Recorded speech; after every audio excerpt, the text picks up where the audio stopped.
What's going on, folks? Welcome back to the channel. Today me and Jeff got a double feature for you guys. I want to talk about Robocop Rogue City today, and then he's going to come in and talk about Demon Crest with you guys. Two very different games, so this ought to make for a pretty good interesting video. If you don't like one game, maybe you'll like the other. Anyway, my end of it is Robocop Rogue City. I'm playing it on the PS5. And so far, it's your typical kind of Robocop story. This one falls right after the second Robocop movie, where Kane takes over old Detroit with Nuke and all that jive. This one picks up right after that. So Nuke is still a problem, but there's gangs that have came up and all that, and now they're all fighting for control of Nuke. And there's also other parties that are trying to get involved and be the new kingpins to take Kane's place. Anyway, in this game, that's the story. You've got a list of characters that come from the original movie that I thought was super cool they put in there. They've got Casey Wong, the news reporter. They've got the old man that run OCP. You have your old partner back, Lewis. You have the sergeant in the police station. I believe his name is Sergeant Reed. He's in it. I'm not all the way through the game, so there's probably even more people than that. The gameplay itself is really reminiscent of kind of a Bethesda game. As far as you have your main map of where you're going around, like you would in Fallout or something like that. You have your main map, and on that map you have little icons and such that are different points you need to visit if you choose to in the game. You have your main menu, and then you have a set of sub menus you can go do if you wish. Now, if you complete the main and the sub, of course, you get experience points. So if you do all the subs, you get more experience points that you can put towards items. You know, you can upgrade your gun, you can upgrade your physical stamina, you can upgrade your decoding abilities, you can upgrade things you can open and cracking safes and stuff like that, just like you would in most of these type of games. This is not really an open world game by any means, but each level you go on, it's not linear really. You can explore different rooms, take different paths and all that. And with that, in your list of tasks you can do, you can choose to stay on your main directive, or when you go into a sub-directive, you can pick it and your map will highlight where that location is. Very similar to most open world games these days. I did really dig that. Also in the menus system, you have these little cards you can pick up. They're upgrade cards that you can apply to your gun. It's really hard to describe. You have this little grid that you have to go in and kind of hack and apply voltages to get it going to the correct areas, to where you can unlock these certain upgrades that you can apply to your gun and yourself and all that. I really haven't got that good at that yet, and I don't really know what in the hell I'm doing, to be honest with you, so I'm still kind of fumbling around with that part of it. But in the menu system, you have all those. Now, the one thing in the menu system that is getting very common in most modern games is the quality versus performance options. In this game, it is a pretty big deal. I started the game off in performance mode, in quality mode. And in quality mode, the graphics are at their highest fidelity, but the frame rate drops down to 30 FPS.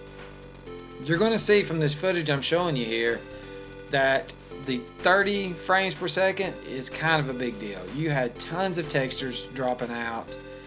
The graphics themselves look better, but there was tons of like pixelation around rounded edges, a lot of shimmering in the graphics, and a lot of stuttering with the vocals and my movement. It didn't feel fluid at all. It looked good for the most part, but it just, even with all the patches that were applied to it when I first got it, it just didn't look right. So anyway, I went over to the quality mode, the performance mode in this, and when I did that, everything smoothed out. You'll see in one instance I'm showing you here that it just totally smooths out this girl walking through the the police station. It looks much better, and the gameplay much smoother. So I can't really recommend enough, if you guys pick this game up, to stick to performance mode. Quality still isn't there yet as far as a option that I would play. Now, really, my final thoughts on this game, in spite of the frame rate issues and stuff like that I talked about, this is a awesome game. I mean, it is old school throwback to RoboCop, fun in every sense. The weapons you can pick from, you can cycle through weapons as you find them, you can pick them up off the ground, you have ammo laying about the ground. I mean, there's tons of things hidden in each room. You can pick up Nuke, you get experience points for finding Nuke, for finding criminal documents. It just goes on and on and on and on. I mean, all the little things you can do in the game. I love it. It's great. I have not really played a game this long and this deep in a long time, and I know a lot of it is probably just tugging on the old nostalgia bones. But regardless of it, if you're a RoboCop fan or you're not, it's still an awesome game to check out. Super fun. Well, anyway, guys, that's all I'm really going to say about RoboCop. I'm going to kick it over to Jeff, and he can talk about his game with you. Later. That was RoboCop Rogue City for PS5. Matt wanted to do a double feature on this video, so if he's doing a new game, I'm going to do an old game. If you remember this guy, you've played Ghosts and Goblins on the NES, and he was a pain.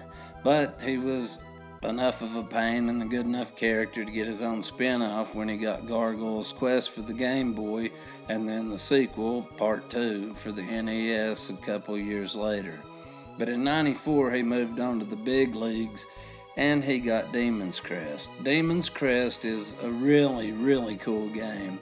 Now, it is a side-scroller, platformer, whatever you want to call it, but it's, you know, you can fly and hover and all this stuff. It's really cool, but there's a lot to it, and I had all kinds of video captured, and I didn't really know what I was going to do with it, because if I'd have just went through everything and explained everything, it would have been an hour-long video.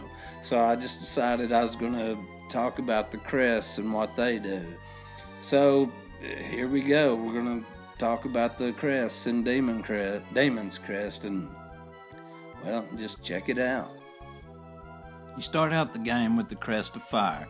It has 4 upgrades, and I'll talk about them as I get to them later in the video. The fire attack is pretty powerful, but you can only have one shot on screen at a time, and that makes things a little tough on you. But right out the gate, you're in a boss battle. He's relatively slow, pretty easy, especially when he's got his head sticking out the door in the second part of the fight. After that, it's just a matter of getting the hang of the controls and learning how to do battle with the limitations of the single fireball. Then you meet Arma. He loves to monologue, and you'll find that out through the several encounters you have with him. After about 17 hits, Arma is defeated, and he gives you the Crest of Earth. You then find out the Crest of Earth gives you great speed and the strength to break more statues. But you will need that ability in order to access new areas and pretty much advance in the game. It does have a strong attack, but it travels across the ground unless you're jumping or hanging onto a wall, and then it shoots through the air. That did make it kind of a pain, for me anyway, to use in some areas, but the strength of the attack is why I used it to fight this boss, of Nunu as he's called. It's definitely more powerful than the fireball though, and I was rewarded for my struggles with the Buster, which is the first upgrade to the Fire Crest. The Buster does allow you to have 2 shots on screen at once, which may not seem like a big deal, but at this point in the game, believe me, it is. It's also capable of breaking the armor on these guys, which makes areas like this a lot easier. Now, I pretty much put this scene in here because of the cool background, but it does show how the Buster can fire multiple shots. It was my go-to weapon until way later in the game. Like this boss here, he was a pretty good ways in. Now, like most other side-scrolling platformers, I mean, it wouldn't be complete without having to break some blocks to reach a hidden item, and that's how you got to get to this HP container. Up next is another upgrade to the Fire Crest. Once you defeat Flame Lord, you get Tornado.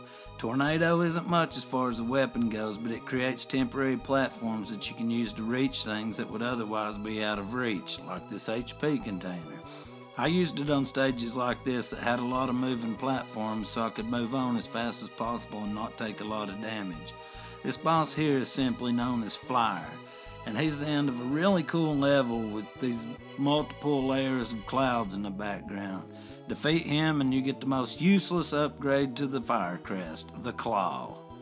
The Claw is useless as a weapon, and its only reason for existing is so you can hang on to spiked walls by the extremely temporary globs of slime it creates. Moving on. Look, it's Arma again. After some monologuing and seeing his new whirlwind attack, he promises you a rematch and gives you the Crest of Air. With the Crest of Air, you can fly upwards, which helps you navigate your way through levels with a lot of flight-based enemies and obstacles. It's also useful when you fight old Arma again. It's got a decent attack against certain enemies and is the only thing that'll cut these vines so you can get another potion urn and reach a new section of this level. I probably should have tried it out when I was fighting this boss, Crawler, the boss that gives you the Crest of Water. As the name implies, the Crest of Water lets you breathe and swim freely underwater. It's got a really stout attack and can break through blocks like the Buster can. At this point in the game, you'd better get good at switching between crests. You'll eventually use a couple of different ones as you fight Phalanx, the final boss that I made it to. But before you get to him, as shown a minute ago, you'll battle Mr. Monologue himself, Arma, and then you'll get the Crest of Time.